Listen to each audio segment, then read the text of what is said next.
Welcome to the Aviation Insurance Podcast, the podcast that helps aircraft owners and aviation businesses learn and understand the complex world of aviation insurance and risk management. From the basic principles of aviation insurance to risk management techniques and updates on the aviation insurance market, the Aviation Insurance Podcast is your guide to traverse the world of aviation insurance. Now, here's your host, Tim Bonnell. People have been purchasing insurance for hundreds of years to protect their assets and their exposures. But there are some key foundational principles of insurance that people often don't understand. So today, I just wanted to cover those key, very high-level concepts, which will lead to a greater understanding of the insurance we purchase. And so the first is that insurance is based on the law of large numbers.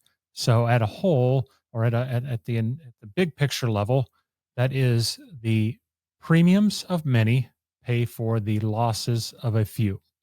It is pooling of money in order to pay claims for the losses of a few, but it takes the premiums of many to pay for losses of the few. Oftentimes people say, well, I never have a claim. Why should I pay more insurance? Well, at the end of the day, you don't want to have a claim, but when you do, you want the insurance there to pay for it. And everyone who does have a claim is glad that they have the insurance coverage. So it's important to understand that it does take the premiums of many to pay for the losses of a few. And in that, that's where insurance companies have to gather enough business to gather the premium level they need in order to pay the claims that are going to come in. And in the United States, there are statutory limits of the pool of insurance funds that they must have in order to write a certain amount of business. That can get pretty complicated, but just to understand that it takes this key foundational principle of the law of large numbers to make insurance work and to not, go bankrupt, so to speak. So the law of large numbers is a key principle that is foundational in understanding insurance and how it works. The second is that insurance is basically a vehicle to provide indemnification to the insured. Indemnification. What is that word? Well, indemnification basically means, in the Tim Bonnell dictionary, to make the insured whole to what they would have been at the time of a loss, when a loss occurs, right? Talking about aircraft, for instance, aircraft are insured on an insured value, so a total loss is paying an insured value, but let's say on a partial loss. On an aircraft, we have a prop strike. And let's say that prop, the propeller, was just about at the time that needed to be overhauled. The insurance company is obligated to restore the insured to whole within the terms and conditions of the policy, what they would have been had the loss not occurred. So if we have a prop strike, the prop needs to be replaced, but it was, basically at its TBO, its time that it needed to be replaced.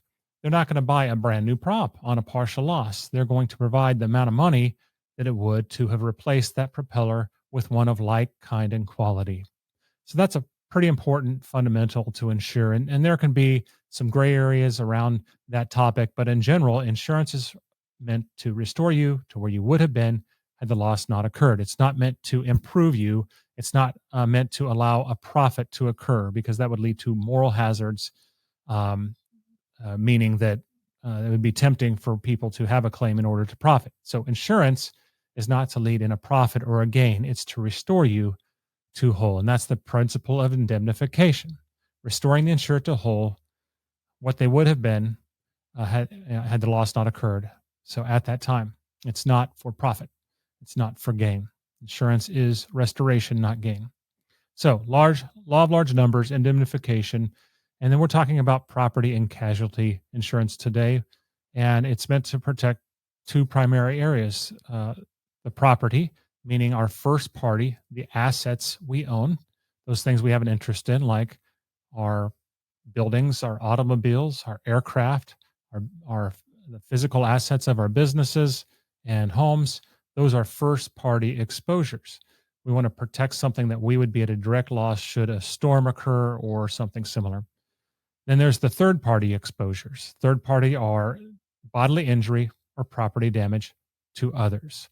that are caused by an occurrence with most policies.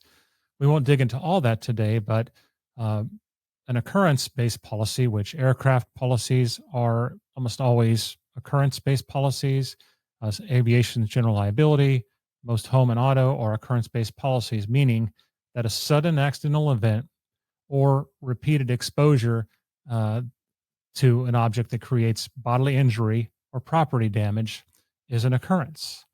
An occurrence usually triggers coverage in first party and third party losses. So third party exposures is liability coverage. We do something that leads to bodily injury to someone else, or we create property damage to someone else. We run our car into someone else's car. We have created definitely property damage and potentially bodily injury.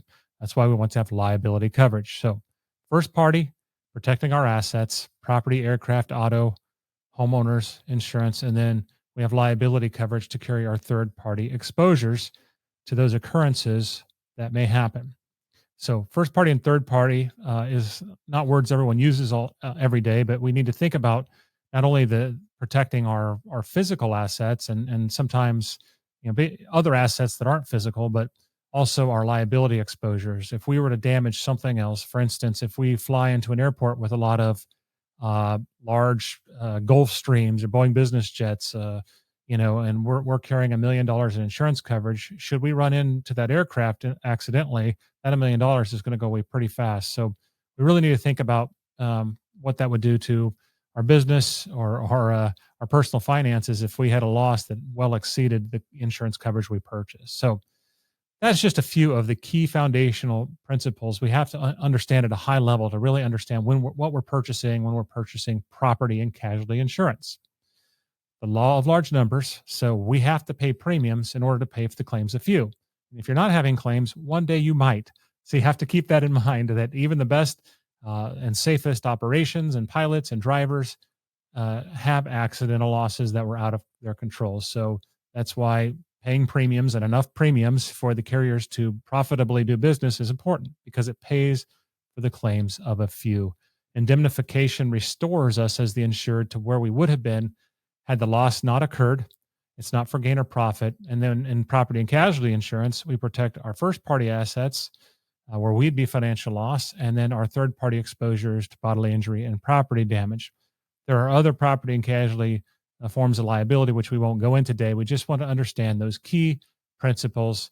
Having that big picture understanding will help us to be more informed and better understand what we're purchasing when we purchase property and casualty insurance. Well, that's all for this episode. Until next time, enjoy clear skies and unlimited visibility. Thanks for listening to the Aviation Insurance Podcast. If you found this episode of value, please share it with someone who would benefit from this information. Don't forget to subscribe in your podcast player so you don't miss any new episodes, and to help our show have more impact. This episode is brought to you by Aeris Insurance Solutions, your flight plan for navigating the turbulence of aviation insurance. For more information, visit aerisinsurance.com. That is www.aerisinsurance.com.